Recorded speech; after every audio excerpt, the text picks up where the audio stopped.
Depuis quelques jours, un chiffre circule, un chômeur sur 5 toucherait au chômage plus que ce qu'il avait lorsqu'il avait un emploi. Ce chiffre a été vérifié, il est exact dans un certain nombre de cas, mais sur des périodes très courtes.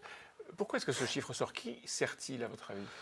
Ce chiffre, il sert le gouvernement et une certaine vision qu'on voit. C'est Muriel Pénicaud qui a fait fuiter ça, Moi, qui a donné l'info? Le gouvernement, la ministre du Travail l'utilise, c'est sûr, en disant, même avec une formule qu'elle emploie très bien, qui dit est-ce qu'il n'est pas normal de toucher plus au chômage qu'au travail? C'est vrai. C'est vrai, non? C'est vrai, mais c'est pas le cas. Ah, c'est pas le cas. Non, dans des circonstances particulières, ça arrive. Dans des circonstances particulières. Bon, oui, mais on peut expliquer pourquoi. Est-ce qu'on ne vous demande pas à vous de dire qu'il faut enlever ces circonstances particulières? Non, mais ces circonstances particulières, on peut les citer. Il faut en parler. Ouais.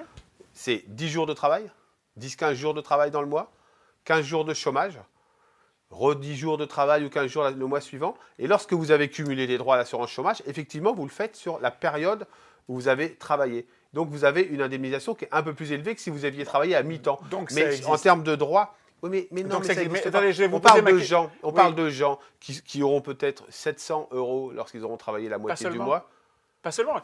Est-ce qu'il n'y a pas, principalement, mais quand on regarde la réalité, c'est celle-ci. Est-ce qu'il n'y a pas des gens qui, en tout bien tout honneur d'ailleurs, puisque le système fonctionne comme ça, qui se disent, après tout, je peux faire 15 jours ici et 15 jours, ce qu'on appelle la permittence, c'est-à-dire je prends 15 jours de travail, je fais 15 jours de chômage, 15 jours de travail, et qui arrivent à se constituer une rémunération qui est, dans certains cas, supérieure à ce qu'ils auraient s'ils avaient un emploi à plein temps. Ça existe, non? Ça doit exister. Et alors, il faut revoir les règles d'ensemble des personnes qui subissent la précarité pour quelques cas. Vous savez, moi, je connais des grands patrons qui abusent en termes de rémunération et qui même abusent en termes d'optimisation fiscale. Ça veut dire qu'il faut drastiquement... les rémunérations des patrons sont publiques désormais, parce qu'il y a eu des abus. Et parce qu'elles sont publiques, elles ont réellement baissé. Les actionnaires les sanctionnent souvent, oui, ça arrive. Non, pas souvent. Pas toujours.